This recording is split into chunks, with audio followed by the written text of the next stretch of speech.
ಆನಂತರ ಅವನು ಒಂದೊಂದೇ ಸ್ಟೆಪ್ಪಲ್ಲಿ ಕ್ರಮೇಣ ಯಶಸ್ಸಿನ ಮೆಟ್ಟಿಲುಗಳನ್ನು ಹತ್ತಿ ಪ್ರಸಿದ್ಧಿಗೇರಿದಂಥವನು ವಿಷ್ಣುವರ್ಧನ್.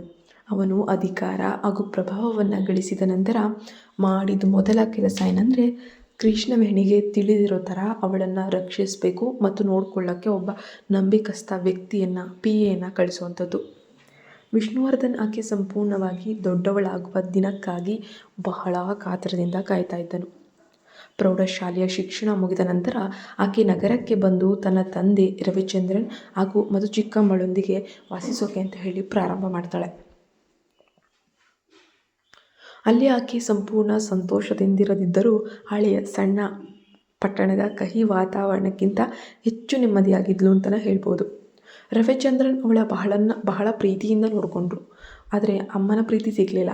ಆ ನಗರದ ಪ್ರೌಢಶಾಲೆಯಲ್ಲಿದ್ದ ಅವಳ ಸಹಪಾಠಿಗಳು ಸಹ ಅವಳೊಂದಿಗೆ ಬಹಳ ಸ್ನೇಹಪರವಾಗಿದ್ದರು. ಒಂದು ದಿನ ಕೃಷ್ಣವೇಣಿಯನ್ನು ನೋಡಿಕೊಳ್ಳಲು ಆತ ನಿಯೋಜಿಸಿದಂತಹ ವ್ಯಕ್ತಿಯ ಕಂಪನಿಯ ಮೇಲಿನ ಮಹಡಿಯ ಕಚೇರಿಗೆ ಬಂದು, ಕಾಲೇಜಿನಲ್ಲಿ ಒಬ್ಬ ಹುಡುಗ ಕೃಷ್ಣವೇಣಿಯನ್ನು ತೀವ್ರವಾಗಿ ಇಷ್ಟಪಡ್ತಾ ಇದ್ದಾನೆ ಮತ್ತು ಅವಳನ್ನು ಚೆನ್ನಾಗಿ ನೋಡ್ಕೊಳ್ತಾ ಇದ್ದಾನೆ ಅಂತ ಹೇಳಿ ತಿಳಿಸ್ತಾನೆ. ವಾರಾಂತ್ಯದಲ್ಲಿ ಕೃಷ್ಣವೇಣಿ ಆ ಹುಡುಗನ ಮನೆಗೆ ಹೋಗಿ ಸಮಯವನ್ನು ಕೂಡ ಕಳೀತಾ ಇದ್ಲು ಅಂತ ವರದಿಯನ್ನು ನೀಡಿದ್ದನು. ಏಕೆಂದರೆ ಆ ಹುಡುಗನ ತಂಗಿ ಕೃಷ್ಣವೇಣಿಯ ಆಪ್ತ ಅಂದರೆ ಬಹಳ ಆಪ್ತ ಸಹಪಾಠಿ ಆಗಿದ್ಲು. ವಿಷ್ಣುವರ್ಧನ್ ಆ ಹುಡುಗ ಯಾರು ಮತ್ತು ಆತನಿಗೆ ಕೃಷ್ಣವೇಣಿಯಿಂದ ಏನು ಬೇಕು ಅಂತ ವಿಚಾರಿಸಿ ಕಂಡುಹಿಡಿಯೋಷ್ಟರಲ್ಲೇ ಮರುದಿನವೇ ರವಿಚಂದ್ರನ್ ಅವರಿಗೆ ತೀವ್ರ ಹಂತದ ಯಕೃತ್ತಿನ ಕ್ಯಾನ್ಸರ್ ಅಂದರೆ ಲಿವರ್ ಕ್ಯಾನ್ಸರ್ ಇದೆ ಎಂಬಂತಹ ಕಹಿ ಸುದ್ದಿ ಆತನಿಗೆ ತಿಳಿದು ಬರುತ್ತೆ. ಆ ದಿನ ಶಾಲೆ ಮುಗಿದ ನಂತರ ಕೃಷ್ಣವೇಣಿ ತಲೆ ತಗ್ಗಿಸಿ ದುಃಖದಿಂದ ಹೊರಬಂದಳು. ಅವಳ ಕಣ್ಣೀರು ಕೆನ್ನೆಗಳ ಮೇಲೆ ನಿರಂತರವಾಗಿ ಹರಿತಾ ಇತ್ತು. ಆದರೆ ಆಕೆ ಸದ್ದು ಮಾಡದೆ ಮೌನವಾಗಿ ಅಳ್ತಾ ಇದ್ಲು. ಅದೇ ದಿನ ವಿಷ್ಣುವರ್ಧನ್ ಶಾಲೆಯ ಗೇಟಿನ ಬಳಿ ಆಕೆಗಾಗಿ ಕಾಯ್ತಾ ಇದ್ದನು. ತನ್ನ ತುರ್ತು ಸಭೆ ಮುಗಿದ ತಕ್ಷಣ ಆತ ನೇರವಾಗಿ ತನ್ನ ಕಪ್ಪು ಬಣ್ಣದ ಬೆಂಟ್ಲಿ ಕಾರ್ನಲ್ಲಿ ಬಂದು ಶಾಲೆಯ ಗೇಟಿನ ಬಳಿ ಕಾರನ್ನು ನಿಲ್ಲಿಸ್ತಾನೆ. ಆತ ಕಾರ್ನಿಂದ ಇಳಿದುಬಿಟ್ಟು ಕಣ್ಣೀರು ಹೊರಿಸಲು ಕಾಗದದ ಕರಚಿತ್ರವನ್ನು ನೀಡಲು ಮುಂದಾದಾಗ ಆತನ ಪ್ರಬುದ್ಧ ಹಾಗೂ ಪರಿಚಿತ ಮುಖವನ್ನು ಗಮನಿಸದೆ ಕೃಷ್ಣವೇಣಿ ದುಃಖದಲ್ಲಿ ಆತನನ್ನು ಹಾದು ಮುಂದಕ್ಕೆ ಹೋಗಿಬಿಡ್ತಾಳೆ. ಪ್ರಸ್ತುತದಲ್ಲಿ ಆ ಒಂದು ವಿಶಾಲವಾದ ಕೊಠಡಿಯ ವೈಭವವು ಅದು ವಿಷ್ಣುವರ್ಧನ್ನ ಸಂಪೂರ್ಣ ಖಾಸಗಿ ಜಾಗವೆಂದು ಬಲವಾಗಿ ಸೂಚಿಸ್ತಾ ಇತ್ತು. ಕೃಷ್ಣವೇಣಿ ತನ್ನ ಲ್ಯಾಪ್ಟಾಪನ್ನು ಆನ್ ಮಾಡಿ ಉಳಿದಿದ್ದ ಕಚೇರಿಯ ಕೆಲಸವನ್ನು ಪ್ರಾರಂಭಿಸಿದ್ಲು. ವಾಸ್ತವವಾಗಿ ಆಕೆಗೆ ಈ ಕೆಲಸವನ್ನು ಕಚೇರಿಯಲ್ಲಿಯೇ ಅಥವಾ ತನ್ನ ಮನೆಯಲ್ಲಿಯೇ ಮುಗಿಸಲು ಇಷ್ಟವಿತ್ತು. ಆದರೆ ವಿಷ್ಣುವರ್ಧನ್ ಆಕೆಯ ಬಳಿ ಬಂದು ಕೆಲಸದ ನಂತರ ಸ್ವಲ್ಪ ಸಮಯ ತನ್ನೊಂದಿಗೆ ಇರಲೇಬೇಕು ಅಂತ ಪ್ರೀತಿಯಿಂದ ಬಲವಂತವನ್ನು ಪಡಿಸ್ತಾನೆ. ಆಕೆ ಲ್ಯಾಪ್ಟಾಪನ್ನು ಆನ್ ಮಾಡಿದ ನಂತರ ತನ್ನ ಬ್ಯಾಗ್ನಲ್ಲಿ ಕೆಲಸಕ್ಕೆ ಬೇಕಾದಂತಹ ಮಾಪಕವನ್ನು ಹುಡುಕೋಕ್ಕೆ ಶುರು ಮಾಡ್ಕೊತಾರೆ. ಆ ಕ್ಷಣದಲ್ಲಿ ಬಾಲ್ಕನಿಯಲ್ಲಿ ಸಿಗರೇಟ್ ಸೇದುವುದನ್ನು ಮುಗಿಸಿ ಹೊಳಗೆ ಬಂದಂತಹ ವಿಷ್ಣುವರ್ಧನ್ ಹಿಂಬದಿಯಿಂದ ಬಂದು ಆಕೆಯನ್ನು ಮೃದುವಾಗಿ ತನ್ನ ತೋಳುಗಳಲ್ಲಿ ಮೇಲಕ್ಕೆ ಎತ್ಕೊಳ್ತಾನೆ. ಆಕೆಯನ್ನು ಮೆಲ್ಲನೆ ಹಾಸಿಗೆ ಮೇಲೆ ಮಲಗಿಸಿ ಆಕೆಯ ಬಟ್ಟೆಗಳನ್ನು ಸಡಿಲಗೊಳಿಸೋಕೆ ಪ್ರಯತ್ನಿಸುತ್ತಾ, ಇವುಗಳನ್ನು ತೆಗಿ, ನಾನು ನಿನಗೆ ಎಷ್ಟರ ಮಟ್ಟಿಗೆ ನೋವುಂಟು ಮಾಡಿದ್ದೇನೆ, ನಿನಗೆ ಏನು ಹಿಂಸೆ ಆಗಿದೆ ಅಂತ ನಾನು ನೋಡಲೇಬೇಕು ಅಂತ ಹೇಳ್ತಾನೆ. ಅವರ ನಡುವೆ ಸಂಪೂರ್ಣವಾಗಿ ಪೂರ್ಣ ಪ್ರಮಾಣದ ಸಂಬಂಧ ಏರ್ಪಡದಿದ್ದರೂ ಕೂಡ ಪ್ರೇಮದ ಆತುರದಲ್ಲಿ ತಾನು ಆಕೆಗೆ ಕಚೇರಿಯಲ್ಲಿದ್ದಾಗ ನೋವುಂಟು ಮಾಡಿದ್ದು ವಿಷ್ಣುವರ್ಧನ್ಗೆ ತಕ್ಷಣಕ್ಕೆ ನೆನಪಿಗೆ ಬಂದುಬಿಡ್ತು. ಆಕೆಯ ಸೂಕ್ಷ್ಮ ದೇಹಕ್ಕೆ ಗಾಯವಾಗಿದೆಯೋ ಅಥವಾ ಏನಾದರೂ ತೊಂದರೆಯಾಗಿದೆಯಾ ಅಥವಾ ಒಳಗಡೆ ನೋವಾಗಿದೆಯಾ ಎಂಬ ಆತಂಕ ಹಾಗೂ ಕಾಳಜಿ ಆತನನ್ನು ತೀವ್ರವಾಗಿ ಆ ಕ್ಷಣದಲ್ಲಿ ಕಾಡ್ತಾನೆ ಇತ್ತು. ಅವಳು ಅಲ್ಲಿಂದ ಹೊರಟಳು. ಅವಳ ಮನಸ್ಸು ಸಂಪೂರ್ಣವಾಗಿ ತಂದೆಯ ಲಿವರ್ ಕ್ಯಾನ್ಸರ್ ಸುದ್ದಿಯಿಂದ ತುಂಬಿ ಹೋಗಿತ್ತು. ಅವಳು ಮಾಡಬೇಕಾದದ್ದೆಲ್ಲ ಆದಷ್ಟು ಬೇಗ ಆಸ್ಪತ್ರೆಗೆ ಹೋಗುವುದಷ್ಟೇ ಆಗಿತ್ತು. ಕೊನೆಯ ಬಾರಿ ವಿಷ್ಣುವರ್ಧನ್ ನನ್ನನ್ನು ನೋಡಿದಾಗ ಒಮ್ಮೆಯೂ ಅವನತ್ತ ನೋಡದೆ ಧನ್ಯವಾದ ಹೇಳಿ ಆಕೆ ಬೇಗನೆ ಹೊರಟು ಹೋಗ್ತಾ ಇದ್ದಾಳೆ. ಆದರೆ ಆತ ಮಾತ್ರ ತಾನು ಏನು ತಿಳ್ಕೊಬೇಕು, ಇವಳಿಗೇನಾಗಿದೆ ಅನ್ನೋ ಥರ ಅವಳನ್ನು ಪರೀಕ್ಷೆ ಮಾಡಬೇಕು ಅಂತ ಹೋಗಿದ್ದಾನೆ. ಆದರೆ ರವಿಚಂದ್ರನ್ ಅವರಿಗೆ ಲಿವರ್ ಕ್ಯಾನ್ಸರ್ ಇತ್ತು ಮತ್ತು ಲಿವರ್ ಕಸಿ ಶಸ್ತ್ರಚಿಕಿತ್ಸೆಗೆ ಸಾಕಷ್ಟು ಹಣದ ಅಗತ್ಯವಿತ್ತು. ಏಕೋ ಮಾನಸಿಕವಾಗಿ ಅಸ್ಥಿರ ವ್ಯಕ್ತಿಯೊಬ್ಬರು ಕೃಷ್ಣವೇಣಿಯನ್ನು 50 ವರ್ಷದ ವೃದ್ಧನೊಬ್ಬನಿಗೆ ಪರಿಚಯಿಸ್ತಾರೆ. ಆ ವೃದ್ಧನಿಗೆ ಒಂದು ಸಣ್ಣ ಮನೆಯಲ್ಲಿ ವಾಸಿಸಿ ಮಗುವನ್ನು ಹಸ್ತಾಂತರಿಸಿದರೆ ಆಕೆಗೆ 5 ಲಕ್ಷ ರೂಪಾಯಿ ನೀಡುವುದಾಗಿ ಅವರು ಹೇಳಿದರು. ಆಗ ಕೃಷ್ಣವೇಣಿ ಕೇವಲ 5 ಲಕ್ಷ ರೂಪಾಯಿಯೇ ಬೆಲೆ ಬಾಳುವವಳು ಅಂತ ಕೇಳಿದ ಕ್ಷಣವೇ ವಿಷ್ಣುವರ್ಧನ್ ತನ್ನ ಜೀವನದಲ್ಲೇ ಇದುವರೆಗೂ ಕಂಡಿರದಂತಹ ಅತ್ಯಂತ ಕೊಳಕು ಮತ್ತು ಕೋಪದ ಮುಖವನ್ನು ಮಾಡಿಕೊಳ್ತಾನೆ. ಅವನ ಮನಸ್ಸಿನಲ್ಲಿ ಬೆಲೆ ಕಟ್ಟಲಾಗದ ಅಮೂಲ್ಯ ಮಹಿಳೆ ಈಗ ಅಂತಹ ಅಲ್ಪ ಮೊತ್ತಕ್ಕೆ ಮಾರಾಟವಾಗ್ತಿದ್ದಾಳೆ ಎಂಬಂತಹ ಆಕ್ರೋಶ ಕೂಡ ಮೂಡುತ್ತೆ. ಆದರೆ ಅದೃಷ್ಟವಶಾತ್ ಅವಳು ಈಗ ಸಂಪೂರ್ಣವಾಗಿ ಅವನಿಗೆ ಸೇರಿದವಳು. ಕೊನೆಗೂ ಅವಳು ಬಹಿರಂಗವಾಗಿ ಮತ್ತು ಅಧಿಕೃತವಾಗಿ ಅವನವಳಾಗಿದ್ಳು. ಅವಳು ಅಷ್ಟೊಂದು ಬಿಗಿಯಾಗಿರದಿದ್ದರೆ ಮತ್ತು ಆತನಿಗೆ ಸಾಮೀಪ್ಯವನ್ನು ಸಂಪೂರ್ಣವಾಗಿ ಒಳಗೆ ಕರೆದೊಯ್ಯಲು ಸಾಧ್ಯವಾಗದಿದ್ದರೆ ಅವನು ಅವಳೊಳಗೆ ತನ್ನನ್ನು ತಾನು ಊತುಕೊಳ್ತಾ ಇದ್ದನು. ಅವಳನ್ನು ಸಂಪೂರ್ಣವಾಗಿ ಹೊಂದ್ತಾ ಇದ್ನೋ ಇಲ್ವೋ ಮತ್ತು ಅವಳ ದೇಹದ ಪ್ರತಿಯೊಂದು ಜೀವಕೋಶಕ್ಕೂ ತನ್ನ ಆತ್ಮದ ಪ್ರೀತಿಯನ್ನು ಸುರಿಸ್ತಾ ಇದ್ದನು. ನೀವೀಗ ಏನು ಯೋಚಿಸ್ತಾ ಇದ್ದೀರಾ? ಕಾರ್ಪೊರೇಟ್ ಕಟ್ಟಡದಿಂದ ಹೋಟೆಲ್ ಕಡೆಗೆ ಕಾರ್ನಲ್ಲಿ ಹೋಗುವಾಗ ವಿಷ್ಣು ಆಕೆಯನ್ನು ಪ್ರಶ್ನಿಸ್ತಾನೆ. ಕೃಷ್ಣವೇಣಿ ಮೌನವಾಗಿ ತಲೆ ಆಡಿಸ್ಲು. ವಿಷ್ಣು ತನಗಾಗಿ ವಿಶೇಷವಾಗಿ ಬುಕ್ ಮಾಡಿದಂತಹ ಆ ಹೋಟೆಲ್ ಕೊಠಡಿಯಲ್ಲಿ ಅವಳಿಗೆ ಹೊಸದೇನಲ್ಲ.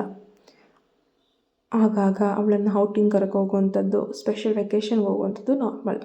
ಅವನು ಅತಿ ಸುಂದರ ಮತ್ತು ಆಕರ್ಷಕನಾಗಿದ್ದನು. ಸಹಜ ಸ್ಥಿತಿಗೆ ಮರಳಿದ್ದಂತಹ ಕೃಷ್ಣವೇಣಿ ಕೆನ್ನೆಗಳು ಮತ್ತೊಮ್ಮೆ ನಾಚಿಕೆಯಿಂದ ಕೆಂಪಾದವು. ಇಲ್ಲ, ನಾನು ಚೆನ್ನಾಗಿದ್ದೀನಿ ಅಂತ ಅವಳು ಸ್ವಲ್ಪ ಒಬ್ಬುಗಂಟಾಕಿ ಆ ಅಪ್ಪುಗೆಯಿಂದ ತನ್ನನ್ನು ಬಿಡಿಸಿಕೊಳ್ಳಲು ಪ್ರಯತ್ನಿಸಿದ್ಳು. ಅವನ ಸ್ಪರ್ಶದಿಂದ ಅವಳಿಗೆ ಮತ್ತೆ ಬಿಸಿ ಅನ್ನಿಸ್ತು. ಅದನ್ನು ಸಹಿಸಲಾಗದೆ ಅವನು ಮತ್ತೆ ತನ್ನ ನಿಯಂತ್ರಣವನ್ನು ಕಳೆದುಕೊಳ್ಳುತ್ತಾನೆ ಅಂತ ಅವಳು ಭಯಪಡ್ತಾಳೆ ಕೂಡ. ಆದರೆ ಅವನ ಬಲವಾದ ತೋಳುಗಳಿಂದ ತನ್ನನ್ನು ಬಿಡಿಸಿಕೊಳ್ಳುವಂಥ ಶಕ್ತಿ ಖಂಡಿತ ಅವಳಿಗಿರಲಿಲ್ಲ. ಅವಳು ಹಾಸಿಗೆ ಅಂಚಿಗೆ ಒತ್ತಲ್ಪಟ್ಟಳು. ಆ ವ್ಯಕ್ತಿ ಕೆಳಗೆ ಕೈ ಚಾಚಿ ಅವಳ ಕೈಯನ್ನು ಹಿಡಿದಿದ್ದಾನೆ. ಅವನು ಮುಂದಿನ ಸಮಯದಲ್ಲಿ ಏನು ಮಾಡಲಿದ್ದಾನೆಂದು ತಿಳಿಯದೆ ಅವಳು ಗಾಬರಿಯಿಂದ ಅವನತ್ತ ನೋಡ್ತಾನೆ ಇದ್ದಾಳೆ. ಅವಳ ಕಾಲುಗಳ ನಡುವೆ ತಣ್ಣನೆಯ ಗಾಳಿ ಬೀಸ್ತಾ ಇತ್ತು. ಅವನಿಂದ ಏನೋ ಮೃದುವಾಗಿ ಹರಿದು ಹೋಗಿದೆ ಅನ್ನಿಸ್ತಾ ಇತ್ತು. ಅವಳು ಅವನ ಆಳವಾದ ಕಣ್ಪೊರೆಗಳನ್ನು ಹೇಡಿತನದಿಂದ ನೋಡ್ತಾ ಇದ್ಲು. ಆ ವ್ಯಕ್ತಿ ಮತ್ತೆ ಅವಳ ತುಟಿಗಳನ್ನು ಮತ್ತೆ ಬಲವಂತವಾಗಿ ಆತುರದಿಂದ ಚುಂಬಿಸೋಕೆ ಶುರು ಮಾಡ್ತಾನೆ. ಆ ವ್ಯಕ್ತಿ ತನ್ನ ದೇಹವನ್ನು ಅವಳ ದೇಹದ ಮೇಲೆ ಹೊತ್ತಿ ಹಿಡಿದು ಇರುತ್ತಲೇ ಇದ್ದ. ಇಂದಿನ ದಿನದ ಪರಿಚಿತ ನೋವು ಮತ್ತೆ ಬರುತ್ತದೆ ಎಂಬ ಭಯವನ್ನು ಅವಳು ಸಹಜವಾಗಿ ಅದನ್ನು ತಡೆಯಲು ಪ್ರಯತ್ನಿಸ್ತಾ ಇದ್ಲು. ಆದರೆ ವಿಷ್ಣುವರ್ಧನ್ ಮುಂದಿನ ನಡತೆಯಿಂದ ಕೃಷ್ಣವೇಣಿಗೆ ಅಚ್ಚರಿಯಾಗುತ್ತೆ. ಅವನು ನಿಧಾನವಾಗಿ ಅವಳನ್ನು ಪರೀಕ್ಷಿಸೋಕೆ ಶುರು ಮಾಡ್ತಾನೆ ಮತ್ತು ಕೃಷ್ಣಳಿಗೆ ಅವನ ಇಂದಿನ ಕೃತ್ಯಗಳಿಗೆ ಯಾವುದೇ ನೋವಾಗಲಿಲ್ಲ. ಆ ಸಮಯದಲ್ಲಿ ಅದು ತುಂಬ ನೋಯಿಸ್ತು ನಿಜ, ಆದರೆ ಈಗ ಆ ನೋವು ಸಂಪೂರ್ಣವಾಗಿ ಮಂಗಮಾಯವಾಗಿ ಹೋಗಿತ್ತು. ಇಲ್ಲ ನೋಡ್ಬೇಡ. ಅವಳು ಅವನನ್ನು ದೂರ ತಳ್ಳಲು ಸಾಧ್ಯವಾಗದೆ ಮುಜುಗರದಿಂದ ಕಂಬಳಿಯನ್ನು ತನ್ನ ಮೈ ಮೇಲೆ ಎಳೆದುಕೊಳ್ತಾ ಇದ್ದಾಳೆ. ಆ ಒಂದು ಪರಿಸ್ಥಿತಿಯನ್ನು ಹೇಗೆ ಅವಳು ಸುಧಾರಿಸಬೇಕು, ಆ ಪರಿಸ್ಥಿತಿಯನ್ನು ಹೇಗೆ ಕಳೆದು ಬಿಡಬೇಕು ಅಂತಲೇ ಗೊತ್ತಾಗ್ತಾ ಇಲ್ಲ. ಆ ವ್ಯಕ್ತಿಯ ಮುಂದೆ ತಾನು ಹೀಗೆ ಬಹಿರಂಗಗೊಳ್ಳುವುದು ಆಕೆಗೆ ಒಂದು ಕ್ಷಣವೂ ಕೂಡ ಇಷ್ಟ ಇಲ್ಲ. ಯಾಕಂದರೆ ಇನ್ನೂ ಮದುವೆ ಕೂಡ ಆಗಿಲ್ಲ. ಕೃಷ್ಣ ಅವಳ ಸೌಂದರ್ಯವನ್ನು, ಸೌಮ್ಯ ದೇಹವನ್ನು ಎಚ್ಚರಿಕೆಯಿಂದ ಪಾಪ ಈ ಕಡೆ ಅವನು ಪರೀಕ್ಷಿಸ್ತಾನೆ ಇದ್ದಾನೆ. ವಿಷ್ಣು ಆಕೆಗೆ ಯಾವುದೇ ರೀತಿಯ ಗಾಯವಾಗಿಲ್ಲ ಎಂಬುದನ್ನು ಖಚಿತಪಡಿಸಿಕೊಂಡ ಮೇಲೆ ಆತನಿಗೆ ಕೊಂಚ ಸಮಾಧಾನವಾಗುತ್ತೆ. ಏಕೆಂದರೆ ತನ್ನ ಆತುರದಿಂದ ಆಕೆಗೆ ನೋವಾಗಿದ್ದರೆ ಆತ ಅಪರಾಧಿ ಭಾವನೆಯಿಂದ ಕಂಗಾಲಾಗ್ಬಿಡ್ತಿದ್ದ. ಆತನ ದೊಡ್ಡ ಬಲಿಷ್ಠ ಕೈಗಳು ಆಕೆಯ ಮಸುಕಾದ ಕಾಲುಗಳನ್ನು ಮೆಲ್ಲನೆ ಮುದ್ದಿಸಿದಾಗ ಆಕೆಯ ದುರ್ಬಲ ಪ್ರಜ್ಞೆಯಲ್ಲಿ ನಡುಕ ಹರಡಿತ್ತು. ಆತನ ತೀವ್ರವಾದ ಮುತ್ತು ಆಕೆಯನ್ನು ಮತ್ತೆ ನರಳುವಂತೆ ಮಾಡಿತ್ತು. ಅವಳ ಮನಸ್ಸಿನ ಪ್ರತಿಯೊಂದು ಮೂಲೆಯಿಂದಲೂ ಕೂಡ ನಾಚಿಕೆ ಮತ್ತು ಮುಜುಗರವು ಹೊರಟಿತ್ತು. ಭವ್ಯ ತನ್ನ ಭಾವನೆಗಳನ್ನು ತಡೆದುಕೊಳ್ಳಲಾಗದೆ ಮುರಿಯುವ ಅಂಚಿನಲ್ಲಿದ್ದು ಆ ಕ್ಷಣದಲ್ಲಿ ತನ್ನ ತಂದೆಯ ಒಂದು ಚಿಕಿತ್ಸೆಯನ್ನು ಮಾಡಿಸ್ಬೇಕು. ಇನ್ನೊಂದು ಕಡೆ ಇನ್ನೊಂದು ರೀತಿಯಲ್ಲಿ ಮಾಡೋಣ, ಈ ಬಾರಿ ನೀನು ಇದನ್ನು ಖಂಡಿತವಾಗಿಯೂ ಆನಂದಿಸ್ತೀಯ ಅಂತ ನಾನು ಮಾತು ಕೊಡುತ್ತೇನೆ ಅಂತ ಹೇಳಿಬಿಟ್ಟು ವಿಷ್ಣುವರ್ಧನ್ ಬೇರೆದೇ ಗುಂಗಲ್ಲಿ ಆಕೆಯ ಕಿವಿಯಲ್ಲಿ ಮೆಲ್ಲನೆ ಹೇಳ್ತಾನೆ. ಆತ ಆಕೆಗಿಂತ ಹಿರಿಯ ಹಾಗೂ ಸಂಪೂರ್ಣವಾಗಿ ಪ್ರಬುದ್ಧನಾಗಿದ್ದನು. ಆತನ ಸ್ಪರ್ಶ ಮತ್ತು ಕೈಗಳ ಚಲನೆಯಿಂದ ಕೃಷ್ಣಳ ಕಣ್ಣುಗಳು ಅನಿರೀಕ್ಷಿತವಾಗಿ ಅಗಲವಾದವು. ಮರುಕ್ಷಣದಲ್ಲೇ ಆಕೆ ತನ್ನ ಕಣ್ಣುಗಳನ್ನು ಬಿಗಿಯಾಗಿ ಮುಚ್ಚಿಕೊಂಡ್ಳು. ಆಕೆ ಇಡೀ ದೇಹವು ಹೊಸ ರೋಮಾಂಚನದಿಂದ ನಡುಗುತ್ತಾ ಉದ್ವಿಗ್ನಗೊಳ್ಳೋಕೆ ಶುರು ಮಾಡುತ್ತೆ. ಆಕೆ ಎರಡೂ ಕೈಗಳು ವಿಷ್ಣುವರ್ಧನ್ ಕೈಗಳನ್ನು, ಆತನ ಸೂಟನ್ನು ಬಿಗಿಯಾಗಿ ಹಿಡಿದುಕೊಂಡಿದ್ವು. ಅವಳ ಬಿಳಿಯಾದ ಕಾಲ್ಬೆರಳುಗಳು ತೀವ್ರವಾಗಿ ನಾಚಿಕೆಯಿಂದ ಕುಗ್ಗಿದ್ವು ಮತ್ತು ಹಾಸಿಗೆಯ ಹೊದಿಕೆಯು ಆಕೆಗೆ ಬಿಗಿಯಾದ ಹಿಡಿತಕ್ಕೆ ಸುಕ್ಕುಗಟ್ಟಿ ಕೂಡ ನಿಂತಿತ್ತು. ಹಾಸಿಗೆಯ ಮೇಲೆ ಎತ್ತರವಾದ ಬಲಿಷ್ಠ ದೇಹವು ಆಕೆಯ ಪಕ್ಕದಲ್ಲೇ ಮಲಗಿತ್ತು. ಆತ ಇನ್ನೂ ತನ್ನ ಬೆಲೆಬಾಳುವ ಚರ್ಮದ ಬೂಟುಗಳಲ್ಲೇ ಇದ್ದನು. ಹಗಲಿನಲ್ಲಿ ಎಷ್ಟೊಂದು ಸಂಭಾವಿತ ವ್ಯಕ್ತಿಯಂತೆ ಕಾಣುತ್ತಿದ್ದಾನೋ, ಈಗ ಅದೇ ವ್ಯಕ್ತಿಯ ಸ್ನಾಯುಗಳಿಂದ ಕೂಡಿದ ದೇಹವು ಆಕೆಯ ದೇಹವನ್ನು ನಯವಾಗಿ ಹೊತ್ತಿ ಹಿಡಿದಿತ್ತು. ಹಿಂದೆಂದೂ ನೋಡದಂತಹ ಆ ವ್ಯಕ್ತಿ ತುಂಬ ಅಸಭ್ಯ ಮತ್ತು ಸಾಮಾನ್ಯ ರೀತಿ ಕಾಣ್ತಾ ಇದ್ದ. ಆತನ ಕಣ್ಣುಗಳಲ್ಲಿ ಪ್ರೇಮದಿಂದ ಹುರಿಯುತ್ತಿರುವ ಆಸೆ ಸ್ಪಷ್ಟವಾಗಿ ಗೋಚರಿಸ್ತಾ ಇತ್ತು. ಆತ ಒದ್ದೆಯಾದ ಟವೆಲ್ನಿಂದ ತನ್ನ ಕೈಯನ್ನು ಒರೆಸಿಕೊಳ್ಳುತ್ತಾ ತಾನು ಈಗಷ್ಟೇ ಅನುಭವಿಸಿದಂಥ ಕ್ಷಣವನ್ನು ನೆನಪಿಸಿಕೊಳ್ತಾ ಇದ್ದಾನೆ.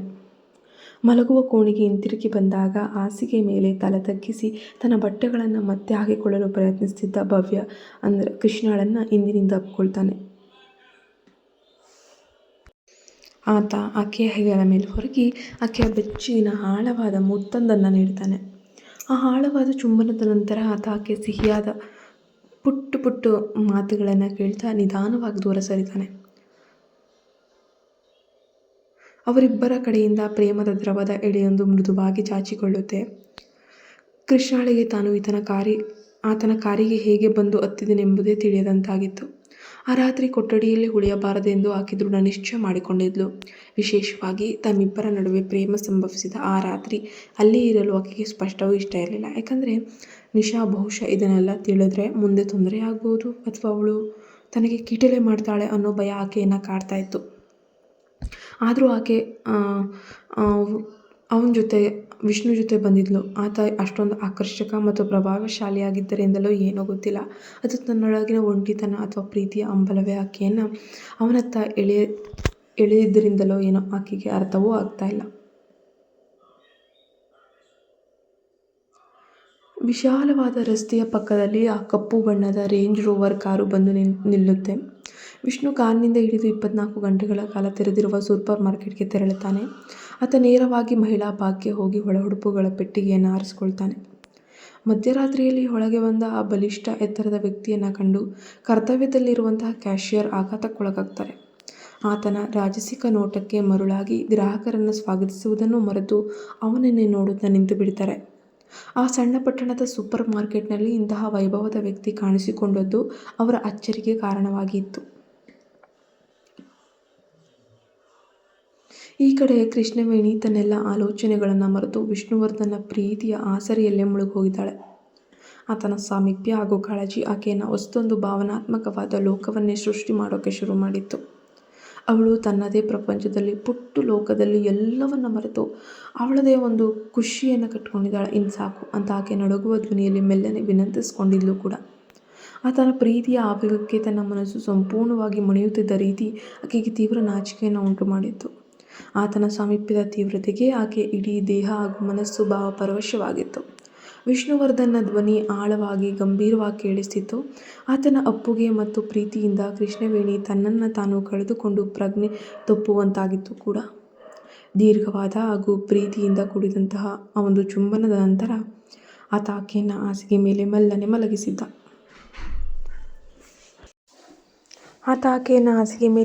ಮಲಗಿಸ್ತಿದ್ದಾನೆ.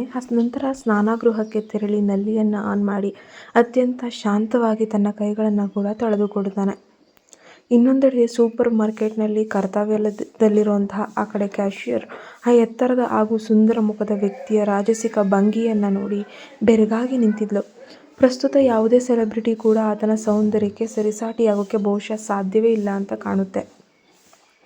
ವಿಷ್ಣುವರ್ಧನ್ ತಾನು ಖರೀದಿಸಿದ ಪೆಟ್ಟಿಗೆಯನ್ನು ಟೇಬಲ್ ಮೇಲಿಟ್ಟು ಎಷ್ಟು ಅಂತ ಗಂಭೀರ ಧ್ವನಿಯಲ್ಲಿ ಪ್ರಶ್ನೆ ಮಾಡಿದ. ಆತನ ಆಳವಾದ ಧ್ವನಿಯನ್ನು ಕೇಳಿ ಕ್ಯಾಷಿಯರ್ ಒಂದು ಕ್ಷಣ ದಂಗಾದ್ಲು. 850 ರೂಪಾಯಿಗಳು ಎಂದು ನಡುಗುವ ಧ್ವನಿಯಲ್ಲಿ ಹೇಳಿದರೆ ಆತ 1000 ರೂಪಾಯಿನ ನೀಡಿ ಬಾಕಿ ಹಣವನ್ನು ಲೆಕ್ಕಿಸದೆ ಪೆಟ್ಟಿಗೆಯನ್ನು ತೆಗೆದುಕೊಂಡು ಕಪ್ಪು ರೇಂಜ್ ರೋವರ್ ಕಾರನತ್ತ ಹೆಜ್ಜೆ ಹಾಕ್ತಾನೆ. ಕಾರಿಗೆ ಹಿಂತಿರುಗಿದ ನಂತರ ವಿಷ್ಣುವರ್ಧನ್ ಆ ಪೆಟ್ಟಿಗೆಯನ್ನು ಕಾರ್ನಲ್ಲಿದ್ದ ಕೃಷ್ಣವೇಣಿಗೆ ನೀಡ್ತಾನೆ. ಇದೇನು ಅಂತ ಹೇಳಿಬಿಟ್ಟು ಕೃಷ್ಣವೇಣಿ ಸುಸ್ತಾಗಿದ್ದ ಧ್ವನಿಯಲ್ಲಿ ಕೇಳುತ್ತಾ ಆ ಪೆಟ್ಟಿಗೆಯನ್ನು ಕೈ ತೆಗೆದುಕೊಳ್ತಾಳೆ. ಆಕೆ ನಾಚಿಕೆಯಿಂದ ಆತನ ಮುಖದಲ್ಲಿ ನೇರವಾಗಿ ನೋಡಲು ಸಾಧ್ಯವಾಗದೆ ಕಣ್ಣುಗಳನ್ನು ತಪ್ಪಿಸ್ತಾ ಇದ್ಲು. ಆಕೆ ಯಾಕೆ ಇಷ್ಟೊಂದು ನಾಚಿಕೆ ಪಡ್ತಿದ್ದಾಳೆ ಅಂತ ವಿಷ್ಣುವರ್ಧನ್ಗೆ ಬಹಳ ಆಶ್ಚರ್ಯವಾಗಿ ಹೋಗುತ್ತೆ. ಆಕೆ ಸಂಪೂರ್ಣವಾಗಿ ತನ್ನವಳನ್ನಾಗಿ ತನ್ನಿಬ್ಬರು ಪ್ರೇಮ ಜೀವನ ಒಂದಾಗುವ ಶುಭ ದಿನಕ್ಕಾಗಿ ಆತರ ಬಹಳ ಕಾತರದಿಂದ ಕಾಯ್ತಾ ಇದ್ದ. ಕೃಷ್ಣವೇಣಿ ಆ ಪೆಟ್ಟಿಗೆಯತ್ತ ನೋಡುತ್ತಾ ಮೌನವಾಗಿ ಇದ್ಲು. ಆ ಪೆಟ್ಟಿಗೆಯಲ್ಲಿ 3 ಜೊತೆ ಒಳ ಉಡುಪುಗಳು ಕೂಡ ಇದ್ವು. ಅವುಗಳ ಶೈಲಿ ಮತ್ತು ಬಣ್ಣಗಳು ಇಷ್ಟು ಕೂಡ ಆದವು. ಆತ ಅವಳ ಆಯ್ಕೆಯನ್ನು ಸರಿಯಾಗಿ ನೆನಪಿಟ್ಟುಕೊಂಡಂತೆ ತೋರ್ತಾ ಇತ್ತು. ಒಮ್ಮೆ ತೆಗೆದುಕೊಂಡದ್ದನ್ನು ಬಹಳ ಸೂಕ್ಷ್ಮವಾಗಿ ಗಮನಿಸಿ ಅವರ ಟೇಸ್ಟ್ ಇದೆ ಅಂತ ಪರಿಗಣಿಸುವಷ್ಟು ಚಾಕಚಕ್ಯತೆ ವಿಷ್ಣುವಿನಲ್ಲಿತ್ತು. ವಿಷ್ಣುವರ್ಧನ್ ಕಾರ್ನಲ್ಲಿ ಬಂದು ಕುಳಿತಾಗ ಕೃಷ್ಣವೇಣಿಗೆ ಕೊಂಚ ಮುಜುಗರ ಮತ್ತು ಅನಾನುಕೂಲತೆ ಅನುಭವವಾಯಿತು. ಹೋಟೆಲ್ ಕೋಣೆಯಲ್ಲಿ ಆತ ಆಕೆಯ ಉಡುಪನ್ನು ಸಡಿಲಗೊಳಿಸುವಾಗ ಒಂದು ಭಾಗ ಹರಿದು ಹೋಗಿತ್ತು. ಹೀಗಾಗಿ ಆಕೆಗೆ ಆತನ ಸಾಮೀಪ್ಯದಿಂದ ನಾಚಿಕೆಯಾಗ್ತಿತ್ತು. ಕೃಷ್ಣವೇಣಿ ಮನೆಗೆ ಹಿಂತಿರುಗಿದಾಗ ಆಕೆಯ ಸ್ನೇಹಿತೆ ನಿಶಾ ಆಶ್ಚರ್ಯಚಕಿತಳಾದ್ಲು.